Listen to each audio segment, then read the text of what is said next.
ask your kids. Sit down and ask them, what would you like to do together that would make you really happy?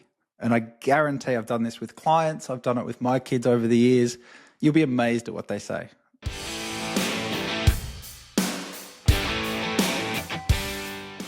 Hi everyone, Rob, Kropp and Dan Stones here from Pravar Group, and welcome back to another episode of The Trade Den. Hey Dan, welcome back. Hey Rob, very good. Hey everyone, great to be back. Yeah, looking forward to today. What we're talking about is this idea that as tradies, you guys are wired to provide. We know that, right? It's in your DNA. Business owners, we get into business usually to provide for others, our families and things like that. We show our love when we get into these spaces by working hard, making good money, making sure everyone has what they need. We're the provider in that space. But somewhere along the way, there's a big trap that a lot of people fall into.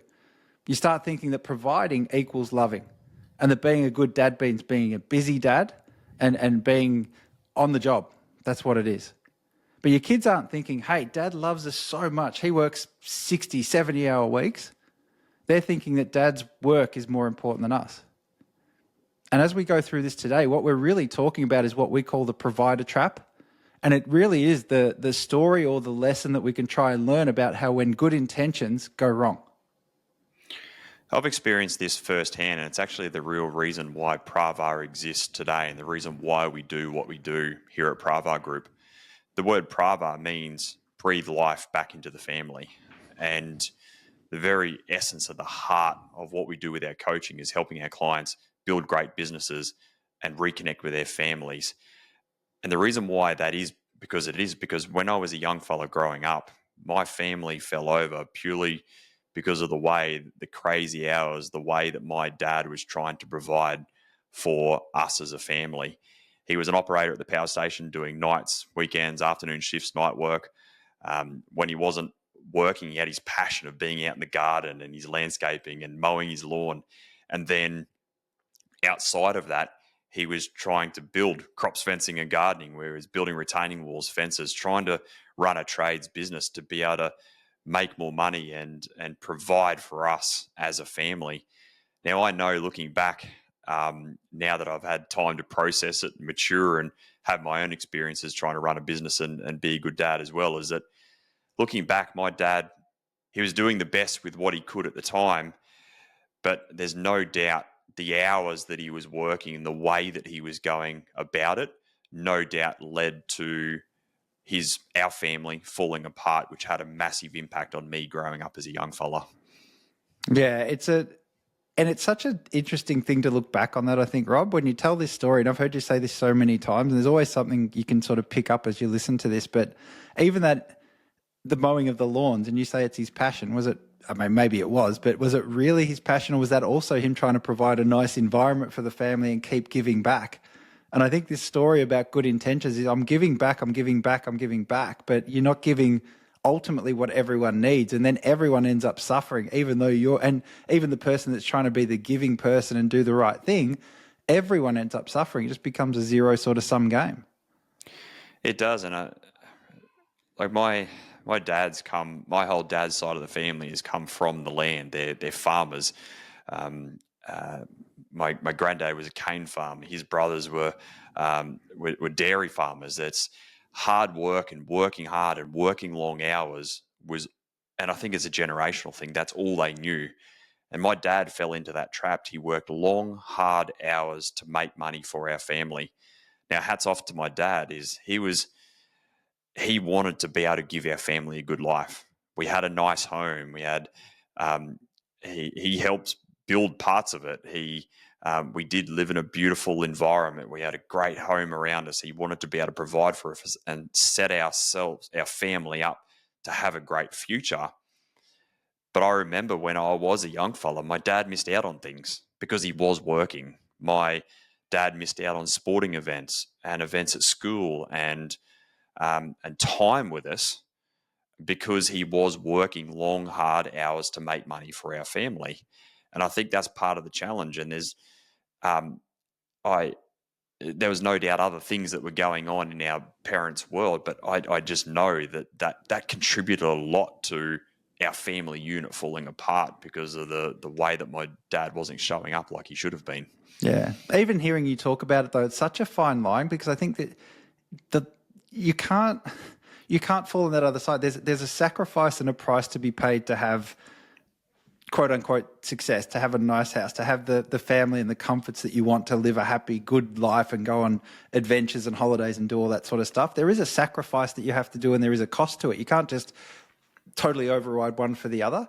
And we're not talking about that today, but there is a line where it goes too far, and that's the trap, I think. People just don't realize. It's almost like that boiling frog scenario. You don't realize how far you've fallen into it or how easy it is. And I think as we talk about this today, I'm keen to hear from you about, well, how do you relate to that now, even in your own world, running Pravar and what you do? Like, can you see the trap that your dad fell into in a different light? You've talked about as a kid growing up and as a young fella and what it felt like, but what about as an adult now and you're in your dad's shoes, right? He's probably the same age as what you were back then. Yeah, correct. I think when my parents' relationship fell over, my dad realised that his business and his money and the hours that he was working meant nothing to him without his family. And that's the huge realisation that he had. He goes, I was trying to build all of this and provide for all of this so that we could have this amazing life in the future. But that meant nothing when I don't have the people that I care and love the most. And that took a huge toll on him as a person, because he realized that there was no doubt mistakes that he made, and he probably wasn't proud that he wasn't showing up as the best version of himself. And that was a big journey that my dad had to go on to probably right a lot of wrongs. And it's that old Cats in the Cradle song that I know is so many guys resonate. There's a lot of the guys that we coaching, they too had a dad who was probably not around, and it's the reason why they want to become better husbands, better fathers, because they were missing that as well. But it's funny to say that, because I am now in that position where I've got a young family. Grace is 6, Maddie's 4, and Ben is 18 months. And it's hard. It's hard growing a business and running a successful business and trying to make money and trying to be a good dad and a good husband and a friend and a family. I mean, it's hard juggling all that at the same time. There's a lot of sacrifices that need to be made in other areas to be able to run a good business and be a good family man at the same time. Yeah, and as you've just sort of alluded to, it's so easy to trip into that good intention that you've set out with all along, and then you turn around and what happened? It sort of hits fast. If it hits fast. It's usually you've never recognised it. If you did, you would have done something about it. And today, as we go through this, I think for the listeners, we want to make sure that we sort of hopefully give some early warning signs and some practicalities about how you might recognise this yourself. I think everyone can resonate with the story and everyone understands the dangers of it. But let's sort of go another level now and sort of get a bit deeper and say, well, what are the signs that you're really in this?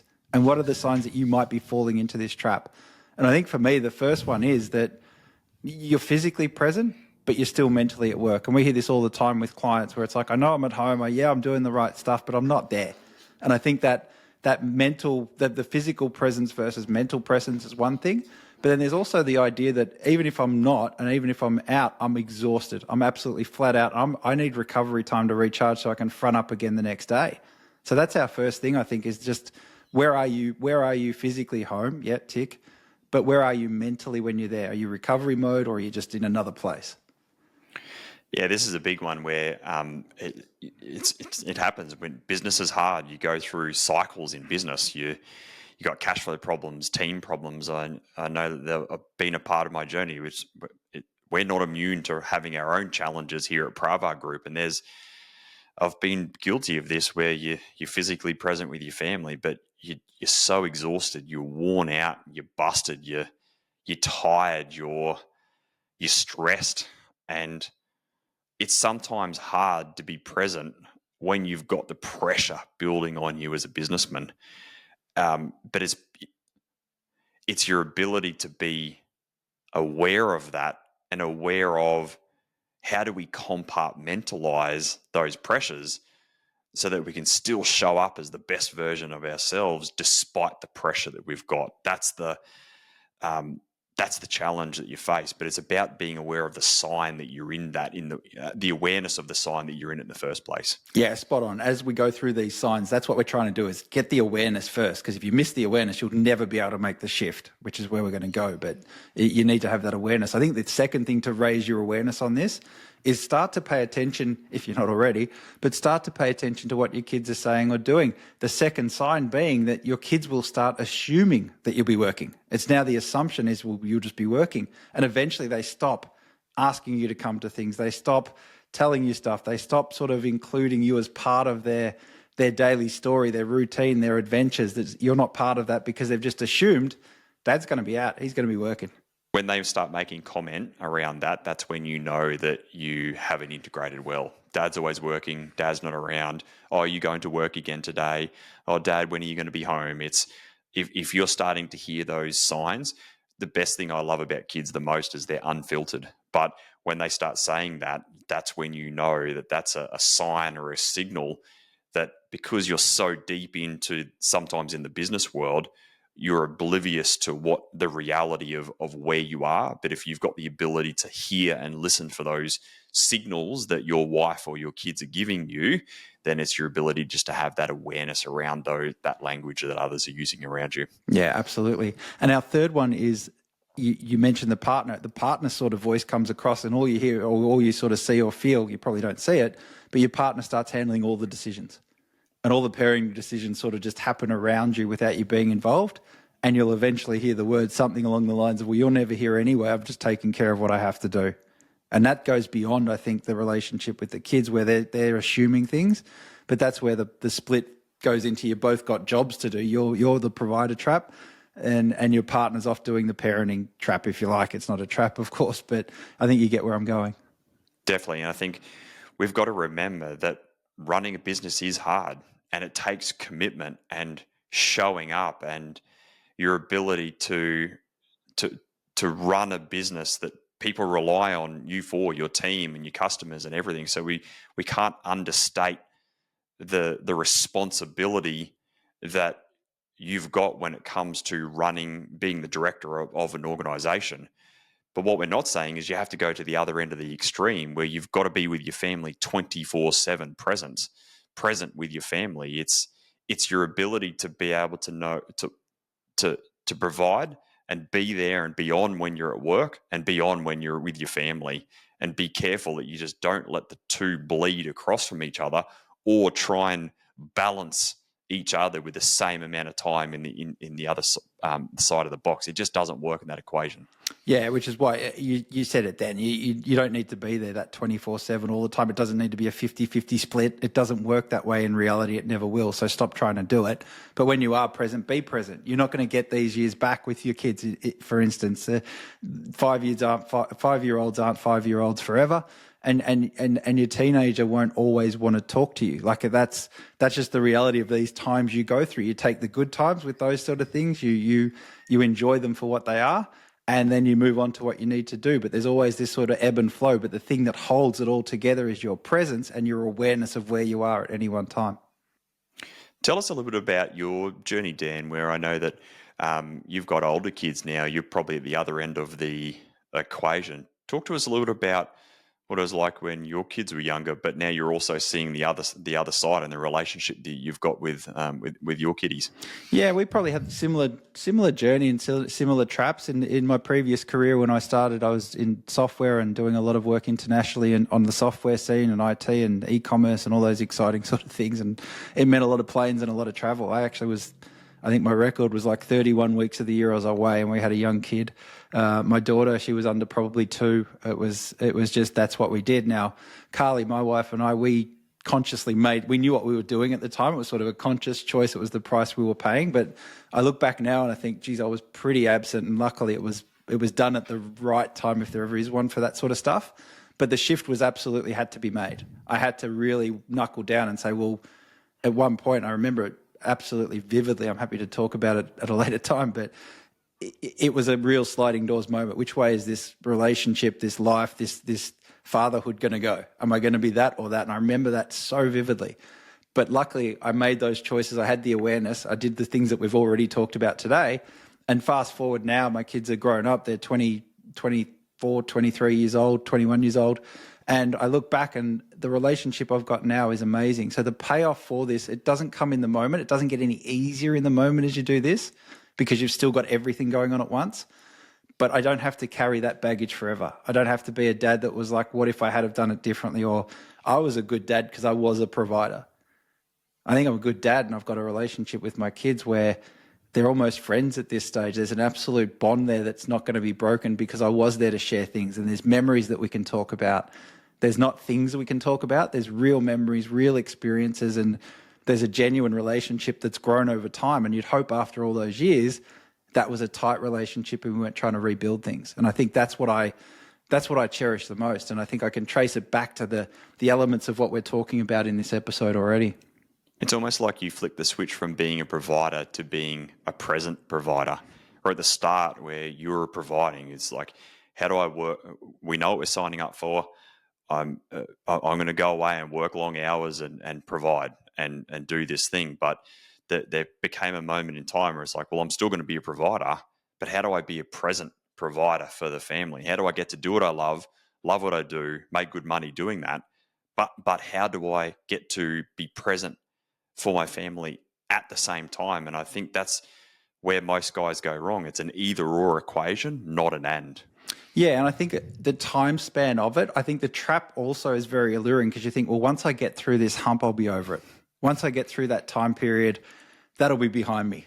And as you get older and you've been in business and all that sort of stuff long enough, you realize that it doesn't. Like, it's not going to change. If you're driven and you want to keep growing and you want to keep doing great stuff, those challenges don't go away. Those demands don't stop. The team doesn't get any smaller. It doesn't get any easier in that sense.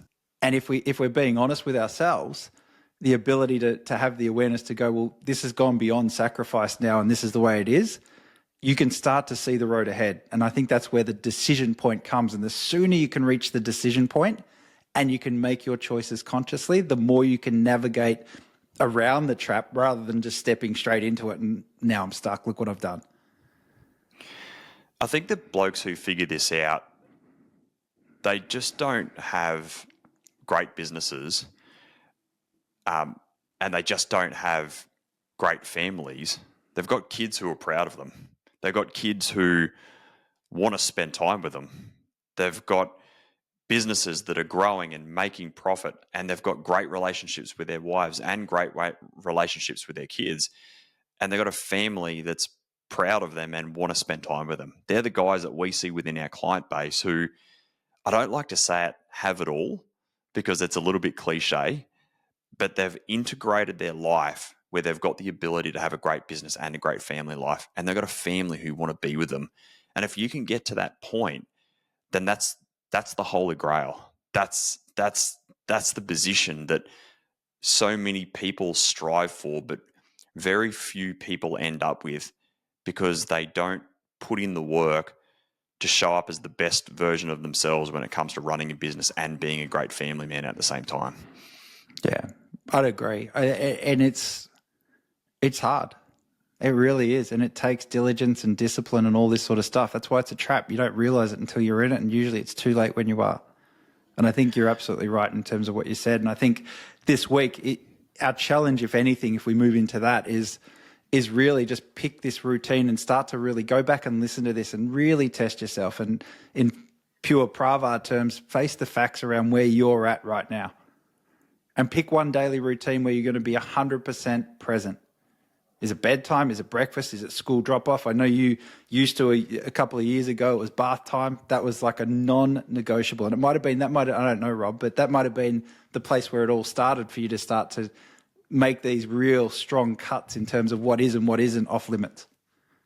Yeah, for sure. Mine's at the end of the day when it comes to nighttime around bedtime routine. I love the reading of the books and spending time there. It's probably not so much for me in the breakfast time or in the mornings because I like to get up and do my thing and get set for the day. I'm still around. I work from home, but for me, it's the nighttime. I love reading a book every single night. It's my jam, and that's my time to get in there, read some books, say good nights, ask them how their days were, and have those moments. They're the special moments that I cherish for sure. Yeah, I love it.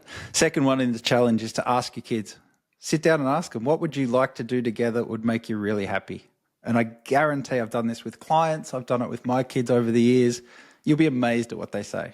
I mean, I've heard clients go, I'm struggling with all this stuff. I'm right in the middle of it. I think I'm in the trap. What do? I said, go and ask that question. What's the one thing you can do together? What do you want to do? What's going to be on what's on your schedule, your agenda? And it's as simple as, I remember one client came back and his kid said, can we go out and water the garden? It was like, he was amazed. And so was I. It was like, you would never think that was going to happen, but he did it. And the joy that came out of it, it was just because he had the awareness to ask that one question. So make sure you ask that question, then do it just this week. Just go off and do it. Then the last one you can do is have a conversation with your partner. And this is all about protecting family time from work creep. It's about creating that compartmentalization with your time around work and around family. We've done a previous episode on around the analogy of leaving your boots at the door and compartmentalizing the two. So this is a great conversation where you can sit down with your partner and talk a bit about roles, responsibilities, who does what, how you can protect those time, create great boundaries within the family units so that you know when you're on from a work point of view. And then when it comes to family, you know that you've compartmentalized that time well so that you can be fully present and you're not that dad that's sitting at the park instead of playing with their kids. They're there sitting on their phone, scrolling through social media or responding to emails. So it's the ability to sit down with your partner, talk about where and when and how, and really cherishing those special present moments together as a family unit. And if you're listening and wondering where to go for that episode was episode 34, Struggling to Leave Work at the Door. And it was our guide to separating work from home life and starting to get that idea of compartmentalization and leaving your boots at the door. So go back and listen to that if you want a more of a practical deep dive and some work you can do on it. Yeah, it was a belter of an episode, wasn't it? Yeah, it really was. A good conversation. I love these conversations. It always seems to get us going when we talk these sort of family matters. It's juicy stuff and it makes a huge difference.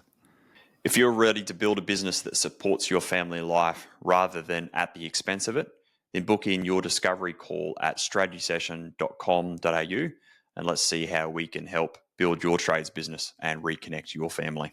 Absolutely. Remember, the whole point of working hard is to give your family a better life and have you be a big part of it and have those relationships down the track that we talked about today. So hopefully today's been helpful and we will see you on the next episode. See you then.